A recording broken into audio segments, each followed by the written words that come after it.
ya, termasuk juga sama kualitasnya dengan orang yang sekarang ini barangkali menjadi kelompok-kelompok pembela pemerintahan Presiden Jokowi. Yang penting adalah di antara kelompok-kelompok masyarakat yang ada tidak perlu saling menghina, tidak perlu saling menjelekkan. Yang penting adalah bagaimana eksistensi itu bisa diakui oleh masyarakat, bagaimana itu berguna bagi masyarakat dengan posisi masing-masing, entah posisi mau berada di sisi pemerintahan maupun posisi di oposisi.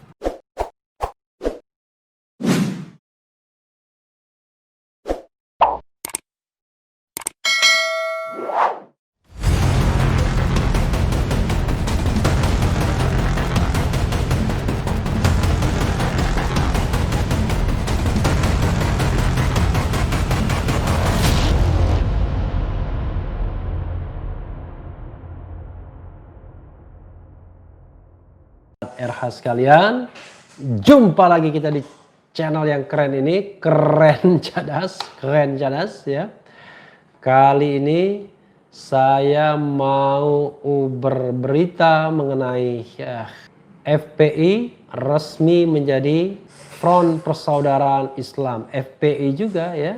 Nanti kita lihat, mudah-mudahan semuanya baik ya. Sebagaimana dilansir oleh CNN Indonesia, Jakarta, CNN Indonesia, Front Pembela Islam resmi berganti nama menjadi Front Persaudaraan Islam. Deklarasi pergantian nama tersebut dilakukan pada Jumat 8 Januari kemarin. Iya, deklarasi kemarin, kata tim kuasa hukum Front Persaudaraan Islam Aziz Yanuar saat dikonfirmasi Sabtu 9 Januari. Dalam dokumen yang diterima cnnindonesia.com, deklarasi tersebut ditandatangani oleh sejumlah deklarator. Mereka adalah Ahmad Sabri Lubis, ya, mantan Ketua Umum Front Pembela Islam, ya, FPI, ya. Kemudian juga ada Awid Masyuri, Abdul Rahman Anwar, Qurtubi. Qurtubi ini siapa ya? Pasti bukan anggota DPR dari Nasdem, ya.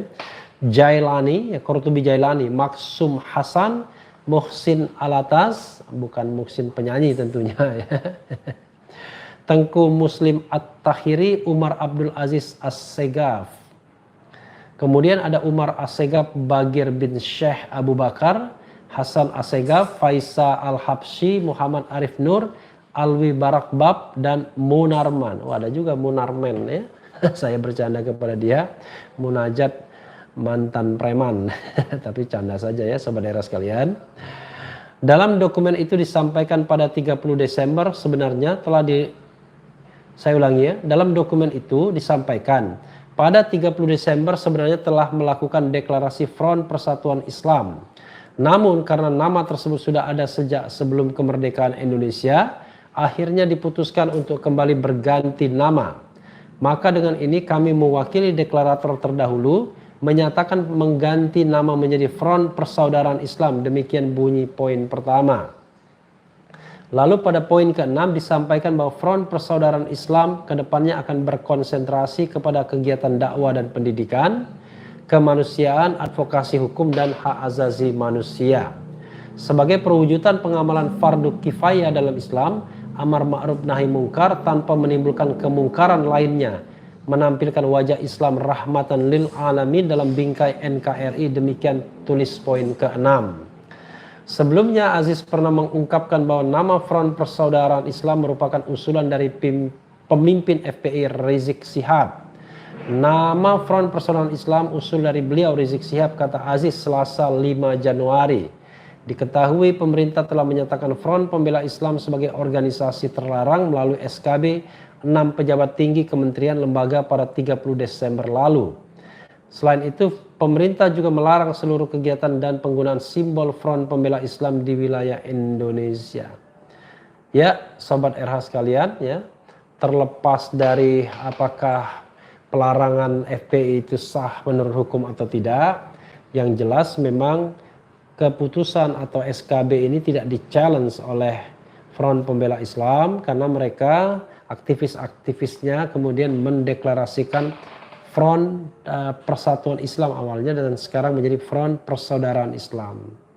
Mudah-mudahan Front Persaudaraan Islam itu bisa menjadi bagian dari anak bangsa untuk berpartisipasi dalam proses bernegara yang baik ya.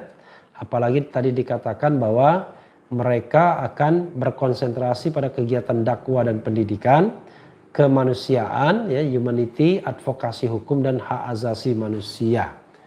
Dan dikatakan juga bahwa sebagai perwujudan pengamalan fardu kifayah ya dalam Islam, amar ma'ruf nahi mungkar tanpa menimbulkan kemungkaran lainnya, menampilkan wajah Islam rahmatan lil alamin dalam bingkai NKRI. Yang penting itu sobat era sekalian ya, dalam bingkai Negara Kesatuan Republik Indonesia. Artinya kalau dalam bingkai Negara Kesatuan Republik Indonesia, tentu Front Persaudaraan Islam akan menerima Pancasila sebagai dasar negara. Karena kalau tidak menerima Pancasila berarti kan tidak bisa masuk dalam bingkai Negara Kesatuan Republik Indonesia. Jadi apalagi yang kemudian menjadi keberatan aparat penegak hukum misalnya kalau mereka beraspirasi untuk melarang Front Persaudaraan Islam juga. Memang beberapa di antaranya adalah mantan aktivis Front Pembela Islam, tapi mereka bukan orang-orang yang bersalah atau dinyatakan pengadilan sebagai orang yang dihukum saat ini atau menjalani hukuman. Mereka adalah warga negara bebas dan kita tahu bahwa pembubaran Front Pembela Islam itu sendiri menurut saya memang termasuk unlawful killing ya, kalau kita pakai istilah pembunuhan atau penembakan Laskar Pembela Front Pembela Islam atau FPI. Jadi ini unlawful killing juga, pembunuhan di luar prosedur hukum, karena memang pemberhangusan pembubaran FPI itu tidak melalui prosedur hukum yang ditentukan oleh undang-undang yang dibuat oleh pemerintah saat ini ya, melalui Perpu nomor 2 tahun 2017 yang menjadi Undang-Undang nomor 16 tahun 2017 yang harusnya memang pertama harus ada peringatan terlebih dulu dalam jangka waktu 7 hari kerja, lalu berikutnya adalah penghentian kegiatan, barulah pembubaran dengan mencabut status badan hukum dan juga atau ya status terdaftar di Kementerian Dalam Negeri. Nah, sobat era sekalian, mudah-mudahan Front Persaudaraan Islam ini bisa menjadi energi ya anak bangsa untuk terus berbuat yang baik pada negeri ini. Apalagi dulu ya, terlepas dari masalah pelanggaran-pelanggaran hukum yang dilakukan oleh FPI sendiri organisasi yang concern di bidang kemanusiaan. Kita tahu bahwa di Aceh FPI turun langsung untuk memburu mayat ya, mengangkat mayat agar bisa dikuburkan secara layak. Dan itu waktu itu Habib Rizik sendiri dalam video yang viral turun sendiri ya. Jadi mudah-mudahan ini bisa menjadi sebuah komunikasi yang baik antara negara dan kelompok masyarakatnya. Tidak perlu apakah mereka nanti akan mendukung pemerintahan atau tidak, yang penting adalah sebagai warga negara mereka berpartisipasi dan memang tidak boleh melanggar hukum. Jadi kalau misalnya mereka nanti melanggar hukum ya silakan proses. Toh kalau kita bicara tentang melanggar hukum ya banyak aktivis partai juga melanggar hukum dengan korupsi dan lain sebagainya. Tapi tidak pernah kita berpikir mau membubarkan mereka ya. Kita tidak pernah berpikir bahwa partai politik yang aktivisnya atau kader-kadernya korup ya, yang baru-baru ini ada korupsi bansos, ada korupsi benur, itu tidak pernah berpikir bahwa mereka harusnya dibubarkan. Karena itulah Front Persaudaraan Islam ini kita sambut dengan baik, dan juga tentu ya saya pribadi juga ingin menyatakan sesuatu kepada Front Persaudaraan Islam agar mereka juga tetap mematuhi hukum, menjadi bagian dari anak bangsa dalam bingkai NKRI, dan tentunya harus tunduk pada hukum-hukum negara yang berlaku, tidak boleh main hakim sendiri, termasuk juga misalnya melakukan kegiatan-kegiatan sweeping lagi terhadap mereka-mereka yang katakanlah dianggap melakukan perbuatan yang keliru, tetapi sekali lagi itu bukan tugas polisionil Front Persatuan atau Persaudaraan Islam untuk melakukan tindakannya, karena itu adalah bagian dari kewenangan aparat kepolisian. Kalau misalnya aparat kepolisian tidak mau melakukan tindakan apa-apa, ya adukan saja ke Kompolnas ya. Karena ada Komisi Polisi Nasional. Jadi apapun itu sobat era sekalian, harus dua pihak. Pertama, ada kerelaan dari Front Persaudaraan Islam untuk mematuhi hukum-hukum negara ya. Dan juga ini berlaku untuk organisasi lain yang suka melakukan sweeping ya.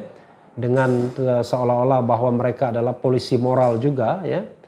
Dan juga berlaku untuk pemerintah agar mau membuka komunikasi dengan Front Persaudaraan Islam. Dan tidak perlu mengharapkan bahwa FPI menjadi bagian dari kelompok yang mendukung pemerintahan atau menjadi so-called orang yang tiba-tiba berada di garda terdepan membackup pemerintahan Jokowi. Tidak harus begitu, karena pilihan untuk menjadi kritis, untuk menjadi oposisi itu adalah pilihan yang sama terhormatnya dan juga sama dilindungi oleh konstitusinya, ya, termasuk juga sama kualitasnya dengan orang yang sekarang ini barangkali menjadi kelompok-kelompok pembela pemerintahan Presiden Jokowi.